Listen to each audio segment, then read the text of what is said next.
Hi friends, welcome back to my YouTube channel. இன்னைக்கு ஒரு snacks recipe தாங்க செஞ்சு காட்ட போறேன். அதுக்கு முன்னாடி நம்ம சேனலை யாரெல்லாம் இன்னும் சப்ஸ்கிரைப் பண்ணல சப்ஸ்கிரைப் பண்ணிக்கங்க. பெல் ஐகானை கிளிக் பண்ணிட்டு கீழே ஆல் கொடுங்க. அப்பதான் நான் போடுற வீடியோ உங்களுக்கு உடனுக்குடனே வருங்க. இன்னைக்கு நம்ம சோயா சில்லி எப்படி செய்யறதுன்னு தாங்க பார்க்க போறோம். குழந்தைகளும் இதை விரும்பி சாப்பிடுவாங்க. நான்வெஜ் சாப்பிடாதவங்க கூட நான் சொல்கிற மெத்தட்லேயே இந்த சோயா சில்லி செஞ்சு சாப்பிட்டு பாருங்கள். ரொம்ப டேஸ்டியாக இருக்குங்க, ரொம்ப அருமையாகவும் இருக்குங்க. இப்போ சோயா 65 செய்கிறது எப்படின்னு பார்க்கலாங்க. அதுக்கு தேவையான பொருள் தாங்க நான் எடுத்து வச்சுருக்கேன். கடலை மாவு 3 டேபிள் ஸ்பூன் அளவுக்கு எடுத்திருக்கேங்க. அரிசி மாவு 3 டேபிள் ஸ்பூன் அளவுக்கு எடுத்திருக்கேங்க. மல்லித்தூள் 1 டேபிள் ஸ்பூன் அளவுக்கு எடுத்திருக்கேங்க. 1/4 டீஸ்பூன் அளவுக்கு பெருங்காயத்தூள் எடுத்திருக்கேங்க. 2 டேபிள் ஸ்பூன் அளவுக்கு மிளகாய்த்தூள் எடுத்திருக்கேங்க. உங்களோட காரத்துக்கு ஏற்ப நீங்கள் மிளகாய்த்தூள் எடுத்துக்கலாங்க. இஞ்சி பூண்டு பேஸ்ட்டு 2 டேபிள் ஸ்பூன் அளவுக்கு எடுத்திருக்கேங்க. சோம்பு 1 டேபிள் ஸ்பூன் அளவுக்கு எடுத்திருக்கேங்க. மஞ்சள் தூள் 1/4 டீஸ்பூன் அளவுக்கு எடுத்திருக்கேங்க. கருவேப்பிலை 1 கைப்பிடி அளவுக்கு எடுத்திருக்கேங்க. கொத்தமல்லி இலை 1 கைப்பிடி அளவுக்கு எடுத்திருக்கேங்க. 200 கிராம் அளவுக்கு சோயா பீன்ஸ் இன்றைக்கி எடுத்திருக்கேங்க. நான் இதை மீல் மேக்கர்னு கூட சொல்லுவாங்க. நான் இன்றைக்கி 200 கிராம் வச்சு செஞ்சு காட்ட போகிறேங்க. சோயா சில்லி செய்யறதுக்கு முன்னாடி நம்ம சோயாவை நல்லா ஊற வைக்கணுங்க. நீங்கள் பச்சை தண்ணியிலையும் ஊற வைக்கலாம், சுடு தண்ணியிலையும் ஊற வைக்கலாம். பச்சை தண்ணியில் ஊற வைக்கிற மாதிரி இருந்தால் நல்லா 1 மணி நேரம் ஊற வைக்கணுங்க. சுடு தண்ணியில் ஊற வைக்கிற மாதிரி இருந்தால் ஒரு 10 நிமிஷம் ஊற வச்சா போதுங்க. அப்படி இல்லாட்டி ஒரு 1/4 மணி நேரம் ஊற வச்சா போதுங்க. நம்ம இன்றைக்கி வெதுன்னு இருக்கிற சுடு தண்ணியில் தாங்க ஊற வைக்க போகிறோம். அடுப்பை ஆன் பண்ணி ஒரு பாத்திரம் வச்சுட்டேங்க. அதில் ஒரு 4 டம்ளர் அளவுக்கு தண்ணி ஊற்றிருக்கேங்க. தண்ணி நல்லா சூடாகி வரட்டுங்க. தண்ணி நல்லா சூடாயிருச்சுங்க. இப்படி தொட்டு பார்க்குற அளவுக்கு சூடாக இருக்கணுங்க. இப்போ நம்ம எடுத்து வச்சுருக்க சோயாவில் இந்த தண்ணி எடுத்து ஊற்றிடலாங்க. எடுத்து வச்சுருக்க சோயாவில் நான் இப்போ சுடு தண்ணியை ஊற்றிடுறேங்க. சோயா நல்லா 10 நிமிஷம் ஊறி வரட்டுங்க இந்த சுடு தண்ணியிலேயே. 10 நிமிஷம் ஆனதுக்கப்புறம் பார்க்கலாங்க எப்படி நல்லா ஊறி வந்திருக்குன்னு. இப்போ 10 நிமிஷம் ஆயிடுச்சுங்க. சோயாவும் நல்லா ஊறி மேலே வந்திருக்கு பாருங்கள். இந்த மாதிரி நல்லா சாஃப்டாக இருக்குங்க ஊறினதுக்கப்புறம். இப்போ இதில் இருக்க தண்ணியெல்லாம் நல்லா வடித்து எடுத்துக்கலாங்க. பாருங்கள் தண்ணி நல்லா வடித்து எடுத்துட்டேங்க. அப்போவும் பாருங்கள் இதில் தண்ணி இருக்கும். இப்படி அழுத்தி நல்லா பொழிஞ்சு விட்டு எடுத்துக்கணுங்க. பாருங்கள் இதுலேயும் இன்னும் எவ்வளோ தண்ணி வருதுன்னு. இது நல்லா தண்ணி இல்லாமல் எல்லா சோயாவும் நல்லா பொழிஞ்சு எடுத்துக்கலாங்க. இப்போ எல்லா சோயாலையும் தண்ணியெல்லாம் நல்லா புழிஞ்சு எடுத்துகிட்டு வந்தாச்சுங்க. பாருங்கள் குண்டு குண்டாக எவ்வளோ பெருசாக இருக்குன்னு பாருங்கள். இந்த மாதிரி நல்லா தண்ணியெல்லாம் புழிஞ்சு எடுத்துருக்கணுங்க. அப்போ தான் நம்ம போடுற மசாலாம் இதில் பிடிக்கும். இப்போ இதை ஒரு பவுலுக்கு மாற்றிடுறேங்க. சோயா சில்லி செய்யறதுக்காக மசாலா பொருள் கலந்துடலாங்க. அதுக்கு ஒரு பவுல் வச்சுக்கிட்டேங்க. 3 டேபிள் ஸ்பூன் அளவுக்கு எடுத்து வச்சுருந்தேன் கடலை மாவை ஃபஸ்ட்டு சேர்த்துட்றேங்க. அடுத்ததாக நம்ம எடுத்து வச்சுருக்க அரிசி மாவையும் சேர்த்துக்கலாங்க. இஞ்சி பூண்டு பேஸ்ட்டு சேர்த்துக்கிறேங்க. மல்லித்தூளும் பெருங்காயத்தூளும் சேர்த்துக்கிறேங்க. மிளகாய்த்தூள் சேர்த்துக்கிறேங்க. சோம்பும் மஞ்சத்தூளும் சேர்த்துக்கிறேங்க. கொத்தமல்லி இலை சேர்த்துக்கிறேங்க. கருவேப்பிலையும் சேர்த்துக்கிறேங்க. தேவையான அளவு உப்பு போட்டுக்கலாங்க. இப்போ இதை ஒன்று சேர நல்லா பிசைஞ்சு விட்டுறலாங்க. முதல்ல நல்லா மிக்ஸ் பண்ணிக்கலாங்க. அதுக்கப்புறமா கொஞ்சமாக தண்ணி ஊற்றி பிசைஞ்சிக்கலாங்க. நல்லா மிக்ஸ் பண்ணியாச்சுங்க.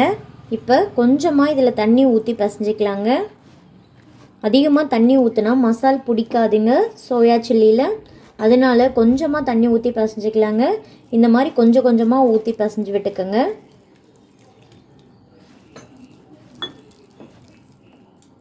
பாருங்கள் நல்லா மிக்ஸ் பண்ணியாச்சு. இந்த மாதிரி திக்காக இருக்கணுங்க. அப்போ தான் நம்ம சோயா சில்லியில் மசால் ஒட்டுங்க. இதை இப்போ கொஞ்சமாக எடுத்து டேஸ்ட் பண்ணி பாருங்கள். உப்பு காரம் கரெக்டாக இருக்கான்னு பாருங்கள். அப்படி கம்மியாகவும் கூடுதலாக இருந்துச்சுன்னா உங்களுக்கு ஏற்ற மாதிரி அட்ஜஸ்ட் பண்ணி போட்டுக்கோங்க. நாக்கில் வச்சதுமே சும்மா சுருன்னு இருக்குங்க. சூப்பராக கரெக்டாக இருக்குங்க நம்ம போட்டிருக்க மசால். நம்ம கடலை மாவு அதிகமாக போட்டோம்னா போண்டா போடுற மாதிரி ஆயிருங்க. கரெக்டாக நான் போட்ட அளவுலேயே நீங்கள் போட்டு செய்யுங்க. இப்போ நம்ம எடுத்து வச்சுருக்க சோயாவை இதில் சேர்த்துடலாங்க.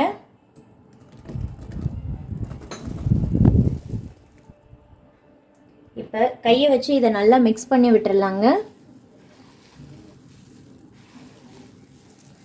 நான் இதில் ஃபுட் கலர் எதுவும் ஆட் பண்ணலைங்க. உங்களுக்கு கேசரி பவுடர் இருந்துச்சுன்னா, ரெட் கலர் கிடச்சிச்சின்னா கூட ஆட் பண்ணிக்கலாங்க. இந்த மாதிரி நல்லா மிக்ஸ் பண்ணி விட்டுறலாங்க. இப்போ நல்லா மிக்ஸ் பண்ணியாச்சுங்க. இந்த மாதிரி நல்ல மசால் பிடிச்சிருந்துருக்கணுங்க. உங்களுக்கு நல்ல கலர் கிடைக்கணுன்னா நீங்கள் கேசரி பவுடரை அவாய்ட் பண்ணிவிட்டு காஷ்மீரி சில்லி பவுடர் இருக்குது, அது வந்து 1 டேபிள் ஸ்பூன் அளவுக்கு சேர்த்துக்கலாங்க. நல்ல ஒரு கலர் கிடைக்குங்க காஷ்மீரி சில்லி பவுடரில். இப்போ இதை பொரிச்சு எடுத்துடலாங்க. இப்போ சோயா சில்லி பொரிச்சு எடுக்கிறதுக்காக நான் அடுப்பை ஆன் பண்ணி ஒரு வடை சட்டி வச்சுட்டேங்க. அதில் எண்ணெய் தேவையான அளவு ஊற்றிக்கலாங்க. பொரிச்சு எடுக்கிறதுக்கு தேவையான அளவு எண்ணெயும் ஊற்றிட்டேங்க. இப்போ எண்ணெய் நல்லா சூடாகட்டுங்க. எண்ணெய் நல்லா சூடாயிடுச்சுங்க. இப்போ அடுப்பை நல்லா கம்மி பண்ணிவிட்டு பாருங்கள், நான் சோயா எடுத்து வச்சுருக்கேன். இதை ஒன்று ஒன்றா போட்டுக்கலாங்க. மெதுவாக போடுங்க. போடும்போது கையில் ஏது பட்டுற போது ஒன்று ஒன்றா போடுறேங்க. நான்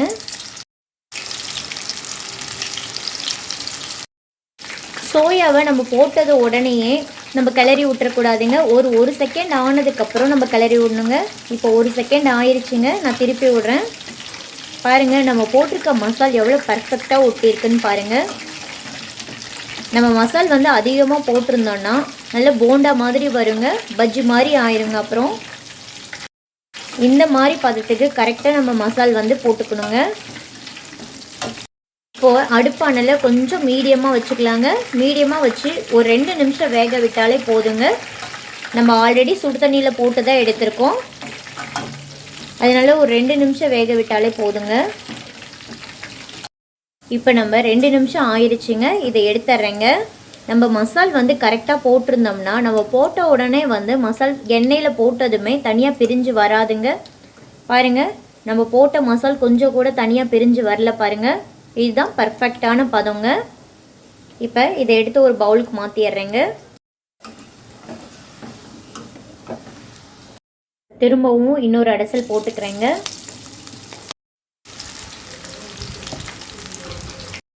ரெண்டாவது அடைசலும் நல்லா பொரிச்சு எடுத்தாச்சுங்க. இப்போ இதை எடுத்துடலாங்க. பாருங்கள், இதை பார்க்கும் போதே அப்படியே இதை யாராவது வெஜ்ஜுன்னு சொல்லுவாங்களா? கண்டிப்பாக நம்பவே முடியாதுங்க. வெஜ்ஜுன்னு சொல்கிறப்ப ஒரு சிக்கன் சாப்பிட்ற ஃபீல் கிடைக்குதுங்க. சிக்கன் 65 மாதிரியே இருக்குங்க நம்ம சோயா 65. இப்போ நம்ம எல்லா சோயாவையும் பொரிச்சு எடுத்துக்கலாங்க. அடுப்பை நல்லா ஹை ஃப்ளேம்லேயே வச்சு ஒரு 2 நிமிஷம் வேக விடுங்க. நல்லா மொறுன்னு வெந்து வந்துடுங்க. பொரிச்சிட்டு இருக்கும் போது வாசனையே செம்மையாக இருக்குங்க. ஒரு சிக்கன் 65 பொரிக்கும் போது என்ன ஸ்மெல் வருமோ அந்த ஸ்மெல் அப்படியே வீடை தூக்குதுங்க. அந்த அளவுக்கு இருக்குங்க. சோயா 65க்கு நம்ம மசாலா கலக்கும் போது கண்டிப்பாக வந்து பெருங்காயத்தூளும் இஞ்சி பூண்டும் சேர்த்துக்கங்க. இல்லைன்னா இதில் கொஞ்சமாக வாயு பிடிக்குங்க, அதனால கண்டிப்பாக இதை சேர்த்துக்கங்க. இப்போ இதுவும் நல்லா பொரிஞ்சிருச்சுங்க. அடுத்தது போட்டுக்கலாங்க. எண்ணெயை இந்த மாதிரி நல்லா ஒரு 2 நிமிஷம் நிறுத்திட்டு வடித்து விட்டுட்டு அதுக்கப்புறமா போட்டுக்கோங்க. பாருங்கள், சோயாவில் கொஞ்சம் கூட எண்ணெய் இழுக்கவே இல்லைங்க. எப்படி கிறிஸ்பியாக வந்திருக்குன்னு பாருங்கள். நம்ம போட்டிருக்க மசால் தாங்க காரணம். நம்ம மசால் வந்து கரெக்டாக போட்டோம்னாவே நம்ம நல்ல கிறிஸ்பியாக வருங்க. கடைசி அடைசல் சோயாவும் போட்டுட்டேங்க நான். இப்போ ஒரு கைப்பிடி அளவுக்கு எடுத்து வச்சுருக்க கருவேப்பிலையும் இதில் போட்டுடுறாங்க. இந்த மாதிரி போட்டு பொரிக்கும் போது நல்ல ஒரு டேஸ்ட் கிடைக்குங்க, நல்ல ஒரு மணமும் கிடைக்குங்க. இது இப்படி லைட்டாக உள்ளே தள்ளியாச்சுங்க. இதுவும் சேர்ந்து நல்லா பொரிஞ்சு வரட்டுங்க. இப்போ கடைசியாக இருந்த எல்லா சோயாவையும் பொரிச்சு எடுத்தாச்சுங்க. இப்போ இது ஒரு பிளேட்டுக்கு மாற்றிடுறேங்க. சோயா 65 ரொம்ப சூப்பராக சுவையான சோயா 65 பொரிச்சு எல்லாமே எடுத்தாச்சுங்க. பாருங்கள் எவ்வளோ குண்டாக இருக்குன்னு பாருங்கள். பார்க்கும் போதே உங்களுக்கு சாப்பிட்ணுன்னு தோணுங்க. கண்டிப்பாக இந்த மாதிரி நீங்களும் வீட்டில் செஞ்சு பாருங்கள். காரசாரமான சோயா 65 ரெடி ஆயிடுச்சுங்க. ஸ்கூல் முடிஞ்சு வர பசங்களுக்கு ஈவினிங் ஸ்நாக்ஸாகவும் லஞ்ச் பாக்ஸில் மதியான டைமில் ஒரு சைட் டிஷ்ஷாகவும் கூட இதை செஞ்சு கொடுக்கலாங்க. ரொம்ப சுவையாக இருக்குங்க. நீங்கள் ஒரு 100 கிராம் அளவுக்கு சோயா எடுத்திருந்தீங்கன்னா நான் போட்ட அளவுகள்லேருந்து பாதி எடுத்து நீங்கள் போட்டுக்கலாங்க. அப்போ தான் நல்லா இந்த மாதிரி கிறிஸ்பியாக கிடைக்குங்க சோயா 65. கடலை மாவும் அரிசி மாவும் அதிகமாக சேர்த்துடக்கூடாதுங்க. கடலை மாவு அதிகமானால் போண்டா பஜ்ஜி மாதிரி புஷ்ஷுன்னு ஆயிருங்க. அரிசி மாவு அதிகமாக சேர்த்துக்கிட்டிங்கன்னா ரொம்ப மொறுமொறுப்பு தன்மை அதிகமாயிருங்க. அதனால அளவாக சேர்த்துக்கங்க. காரசாரமான சோயா 65 இப்போ நான் சாப்பிட்டு பார்க்க போகிறேங்க. நீங்களும் வீட்டில் செஞ்சு பார்த்துட்டு சாப்பிட்டு பார்த்து எப்படி இருந்துச்சுன்னு கமெண்டில் மறக்காமல் சொல்லுங்கள். மறக்காமல் ஒரு லைக் கொடுத்துருங்க. என்னோடய சேனலை யாரெல்லாம் இன்னும் சப்ஸ்கிரைப் பண்ணலையோ சப்ஸ்கிரைப் பண்ணிக்கோங்க. பெல் ஐக்கானை கிளிக் பண்ணிவிட்டு கீழே ஆல் கொடுங்க. அப்போ தான் நான் போடுற வீடியோ உங்களுக்கு உடனே வருங்க. தேங்க்ஸ் ஃபார் வாட்சிங். நாளைக்கு ஒரு புது ரெசிபியோடு நான் சந்திக்கிறேங்க. Bye friends.